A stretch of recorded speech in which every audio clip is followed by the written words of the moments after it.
It is October 31st, 2025, and while President Trump may be raving about his recent in-person meeting with Chinese President Xi Jinping, countless questions still remain about what those talks and that continued truce means for the ongoing tensions between the US and China. It means for all of the businesses who have been impacted by Trump's chaotic set of announcements this year, from 100% tariffs and beyond.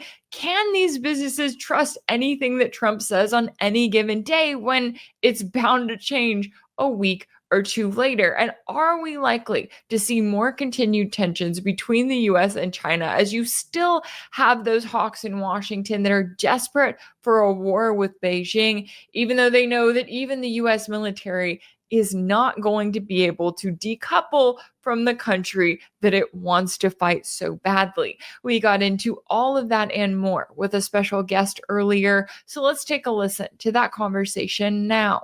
Joining me now to discuss is Carl Zha, a geopolitical analyst and host of the Silk and Steel podcast. Carl, thanks so much for taking the time to join me.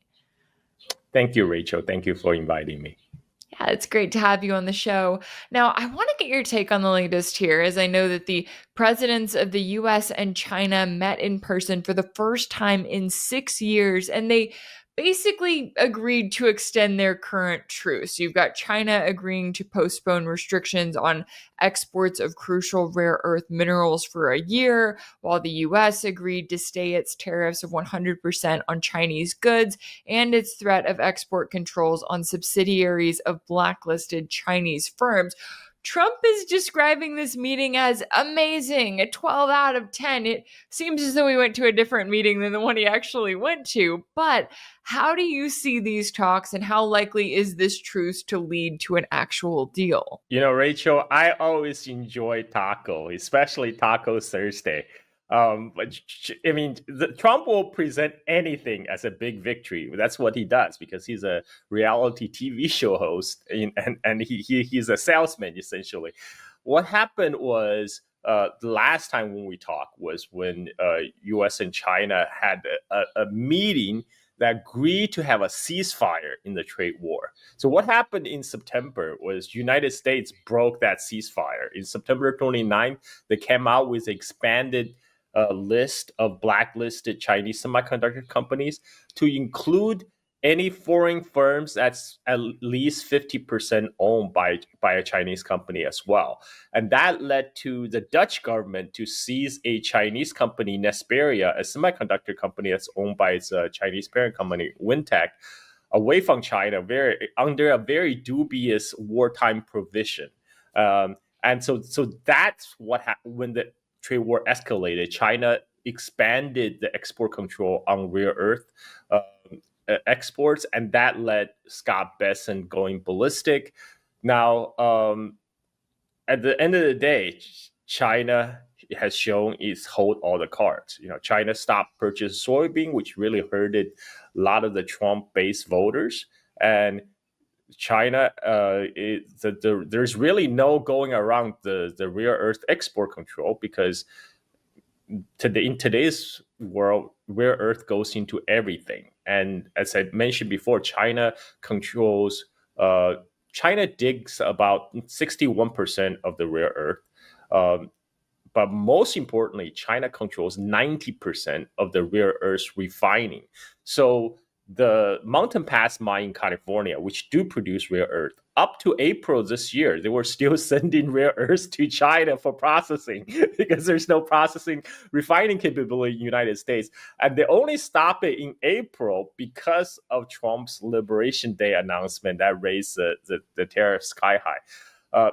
So what Trump did is he tried to, he signed a whole bunch of rare earths supply agreement with countries like Cambodia, Thailand, Malaysia, Australia, Congo, etc., to show that, okay, we're doing something about this issue. But again, that does not address the core issue. That might get you some rare earth, but you still need to refine them. And right now, you still need to rely on the Chinese factories to refine those rare earth. Then you run into the rare earth export control problem again. So this is basically Trump has caved yet again as we all expected, but he's going to spawn this off as a great victory.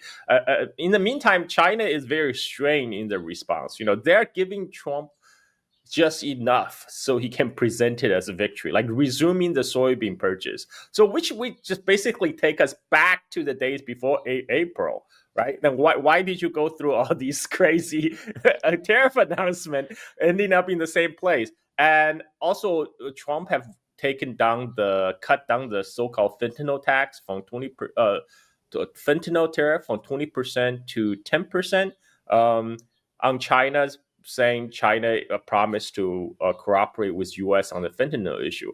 But China has always said they want to cooperate with United States on the fentanyl issue.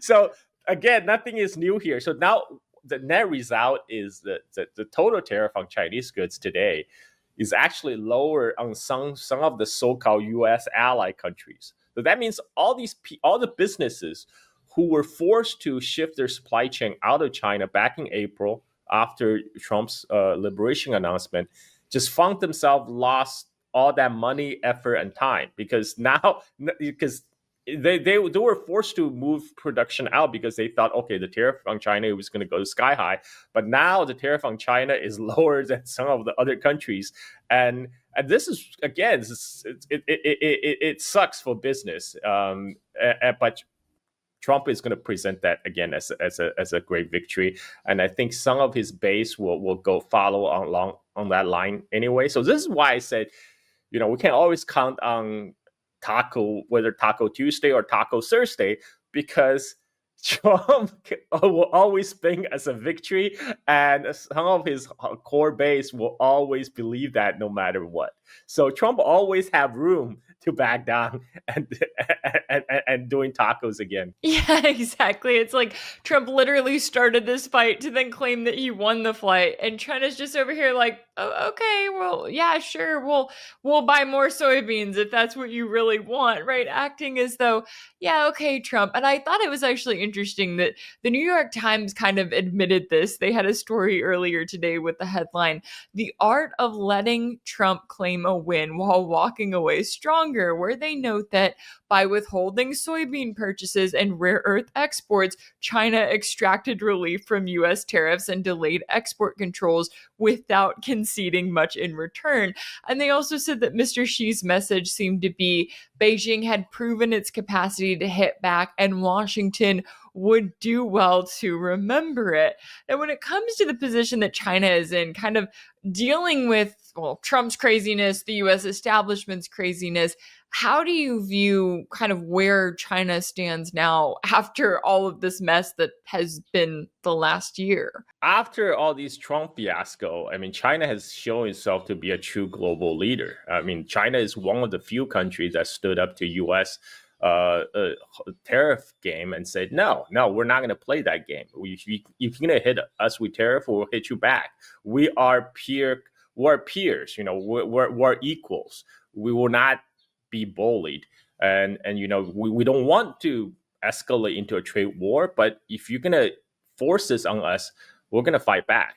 And I think that won China a lot of credit all over the world. And on one hand, people see that China delivers on what they promise, and Trump will revise his mind in a tweet after 48 hours. There's not much credibility anymore in U.S. government. Why would you believe whatever Trump says? And even, like I said, in case of those businesses that have to shift their supply chain outside of China because of the Trump policy, now finding themselves losing tons of money because of the Trump policy, how would they now trust anything that the administration says anymore? That this is not good for the United States. This is also reflected in the global public opinion. The U.S. standing in the global public opinion poll has fallen drastically in the span of last year. from 2024 to 2025. Yeah, it's very telling. And you look at Trump and you go, okay, what are you doing here? I mean, yeah, well, I guess you win some headlines. A lot of the headlines I'm seeing are actually kind of like the New York Times was saying, right? Kind of calling Trump out on this one that sure, you want to make it sound like you got to win. But at the end of the day, we all know what really happened. Now, as that's happening, I also want to bring up some of Trump's other comments because he declared this week that because of other countries' testing programs, I have instructed the Department of War to start testing our nuclear weapons on an equal basis. Now, I know this comes as Russia unveiled the successful test launch of the Burevestnik, an unlimited range nuclear powered missile, and as the last remaining nuclear treaty between the US and Russia is set to expire in just 3 months. But do you see Trump's statement as also a warning to China? And should we be worried about an increasing nuclear arms race between the US, Russia, and China? Well, the problem with Trump being a reality TV show host is that he treats everything as optics, just optics. Like when he sees that, oh, Russia is showing advancement in their upgrading their nuclear program, he needs to have something to show. It's like, I got to show my mushroom is bigger than yours, and it's very immature, and this actually does not advance Washington's interest, because China, Russia, and United States have all halted live nuclear testings since 1990s, and United States and Russia, because they have conducted a lot of tests beforehand, they already have a lot of data. So people that could benefit from live testing of weapons are new entrants into the nuclear arm race. So, countries like North Korea and possibly Iran, if Iran goes to the nuclear route, they would need the data to perfect their new nuclear arsenal. Now, China, which hasn't been testing nuclear weapons, if U.S. does start kick off live testing on nuclear weapon again, China for sure will also do live testing of their own nuclear arsenal. And because China conducted much less nuclear tests previously than U.S. or Russia, so if the live nuclear testing to resume, China actually stand to benefit more, because they will be able to conduct more tests and collect more data to perfect their weapon program even more. So this does not advance U.S. interest in a competition versus China. But this is Trump. For Trump, it's all about optics. And that's why he kind of backtracks. Like now he's saying, oh, maybe it's not nuclear nukes I'm talking about, spot like nuclear. We're talking about doing nuclear missile tests, because for him it's more important to demonstrate capability, right? And the thing is, it's not a secret about U.S. nuclear capability. Many people know U.S. have the second highest number of nukes, and U.S. has a lot of missiles. But for Trump, that's not enough. I got to show it off to the public, to the whole world to see. So again, this is just a Trump thing, and I we'll have to see what come out of it. But if he does kick off live nuclear testing, that's only going to benefit China, Iran, North Korea, etc. Yeah, and it's interesting because as you're describing it there, I'm sitting there going, okay, so the US has all of these enemies around the world, right? All of these countries it doesn't like, places it wants to see regime change. All of those countries are friends. So if you have Russia in a position where, as right now, we're seeing them introducing all of this new technology, being like, oh, we made this, we made that. Well, they're also friends with China. So if we get into a position where the US starts building up, whether it's testing, whether it's some new announcement about a weapon, I feel like Russia and China are looking at each other going, hey, let's work together. What does that mean for the overall arms race here? And do you think that the US realizes that? Because they seem to act like Washington is still the top dog. Nothing that any of the other countries do can compare, but there is strength in numbers, especially when you're talking about countries like Russia and China. Yeah, one of the problem is the top Washington elite. They're permanently stuck at the first two phases of the 5-stage grieving cycle, right? They keep on going from denial to anger, back to denial, back to anger again. But I think we're finally seeing some signs of very small movement toward bargaining phase. You're seeing that article, which you sent it to me from Atlantic, talking about U.S. is on the way to lose a war with China, right? Because the power balance has totally shifted. China is today a manufacturing superpower. Whereas when U.S. war planners, when they think about fighting a war against China, they're still thinking about fighting the last war. They think, okay, we fought the Pacific War against the Empire of Japan. We know how this is done. We can do island hops, all that. But what they don't realize is the fundamental manufacturing strength has changed. If you were to do the Pacific War analogy, today's China is actually in the position of United States in 1941. And today's United States would be in the position of Empire of Japan in 1941 in terms of the industrial strength. And I think finally that's very slowly it's starting to trickle down to some of the Washington elite and talking heads to realize, war with China is not tenable. That's the way that we think it's going to go. That's not. It's at the current rate of projection, it's just that does not look good for the United States. Yeah, it really doesn't. And mentioning that Atlantic article, I thought it was interesting because they're laying it out there, right? The US is on track to lose a war with China, and they point out the fact that modern warfare is decided by production capacity and technological mastery, not by individual valor. And I know that they're kind of saying that as a shot at Defense Secretary Pete Hegseth because he's acting like, oh, you just have to be brave and tough and manly and, you'll win whatever war you get into. But it's like, yeah, that is not going to win you a war against China when it comes to their technology, their production capacity.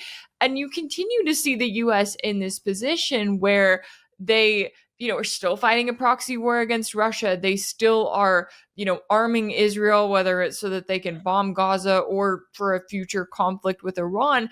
And they still want to take on China. And I think it goes back to what you were mentioning about those, the hawks in Washington, where it's like they still think that they are the top dog. They still are living in this delusional world.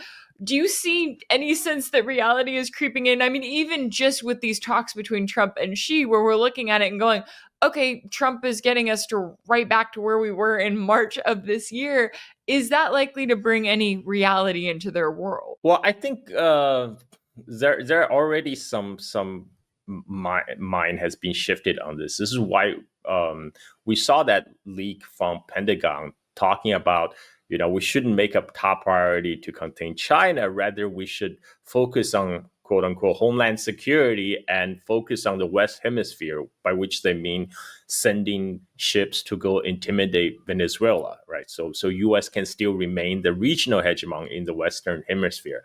I think there's some recognition now that it's at this present stage, the multipolarity is already a matter of fact, and it's going to be increasingly difficult for U.S. to act like the unipolar superpower to dictate terms are all around the world. Even though, it's the old habits die hard.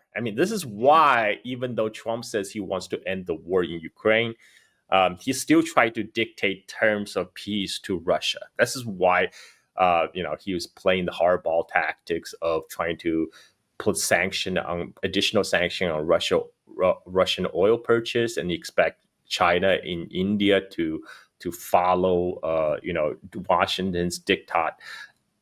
But it's not working. It's not working, and they try to use economic coercion. Well, that didn't work either. Just as we show with the whole trade war with China, because at the end of the day, China hold more cards. Which actually makes if you think about it, makes a outright kinetic war with China even more ridiculous when U.S. military depends on supplies coming from China. Even Raytheon CEO said we can't decouple from China. We still need to source parts from China. How are you gonna fight at China when you need Chinese to make components for you, and not to mention 80% of antibiotics in the United States still supplied by China. So all these talks about going war with China is just crazy talk. And finally, there's a shift of people talking. Okay, maybe let's just focus on what we could do.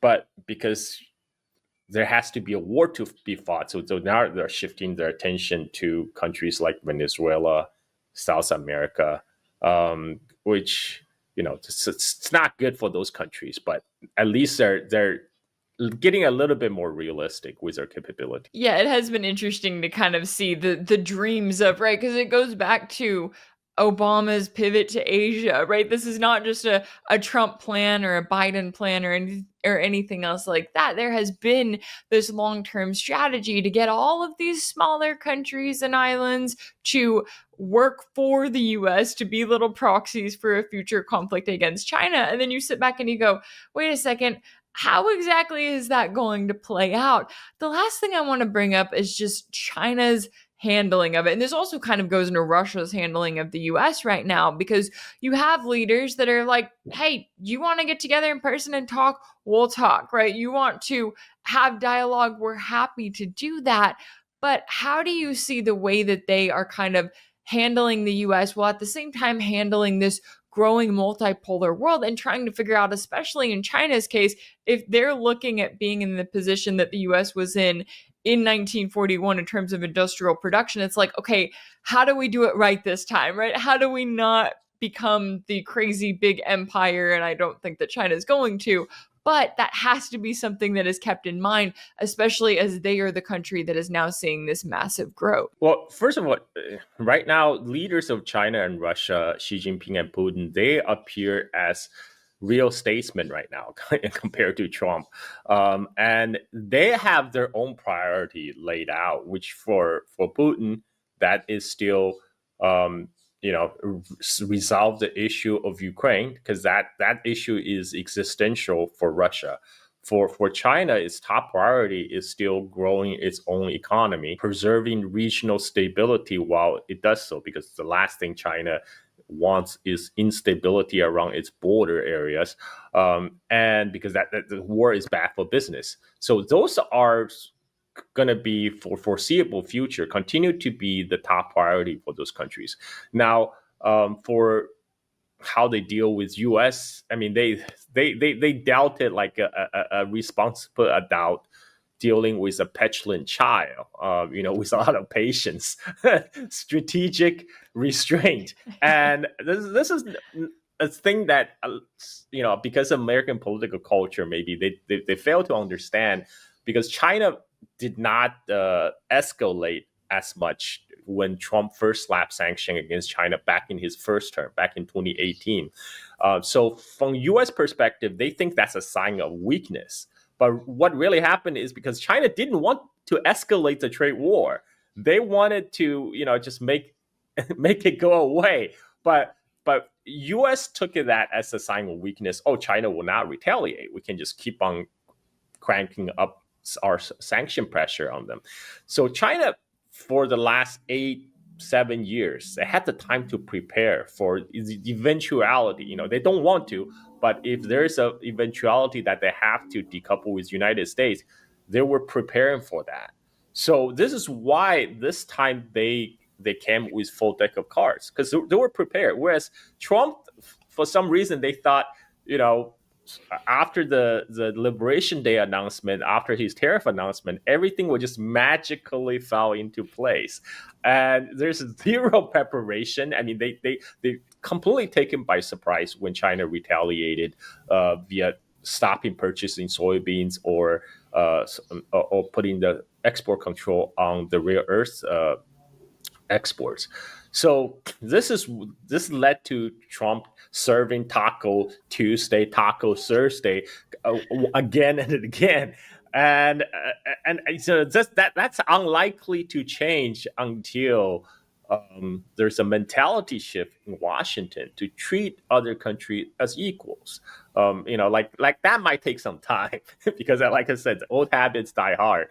China has shown that that's how they like to be dealt with, as equals. They can't be pushed around anymore. Another thing about how China will deal with this is, you know, Dutch is going to be slapped around this time because Dutch government was the one who first, on behalf of Washington, to seize a Chinese semiconductor company, Nesperia, from its Chinese parent company. And now that Trump has totally rolled back that policy, because the reason um, Dutch seized Nesperia is because Washington went to the Dutch government and said, hey, we know Nesperia is owned by a Chinese parent company, so we're going to, if you don't do anything, we're going to put it on an entity list. And Dutch says, oh, no, okay, we'll take it away from the Chinese. But as a result of this current trade talk, Trump just suspended their new rule on this on the expanded entity list against Chinese semiconductor company. So Dutch government is going to look very foolish right now, being acting as a loyal vassal of the United States, and there's already a lot of consequences. What the Dutch government sees was a headquarter of Nesperia, but Nesperia's manufacturing arm, which actually makes those semiconductors, is still in China. And so the Chinese government told them, look, your headquarters was seized illegally. You don't have to listen to them anymore. Now you will focus on supply semiconductors to Chinese companies domestically. Don't need to worry about this contract that your headquarters have signed to supply semiconductors to Europeans or Japanese or Americans. And this has led to a huge semiconductor shortage. You have a GM coming out saying they're weeks from running out of semiconductors. And the same thing with the German automakers. Honda shut down their Mexican plant because they're running out of semiconductors. And this is all because, well, ultimately it was because of Trump's policy, but specifically because the Dutch government decide to do this thing for Trump. And now they're going to be the one that's going to be hang out to dry, because people are now asking the question, okay, now why did you do this? Now the whole rationale for you doing this just evaporated. US just rolled back the rule.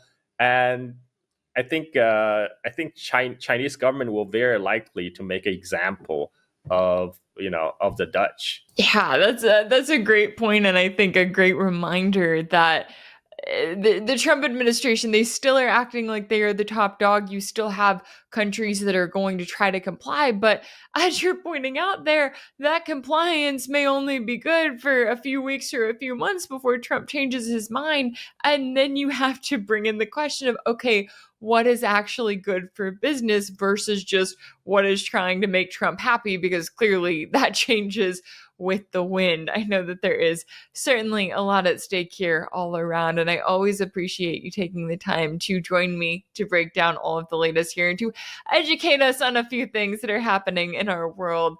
Carl Zha, a geopolitical analyst and host of the Silk and Steel podcast. Thank you so much for your time and insight. Thank you, Rachel. Anytime.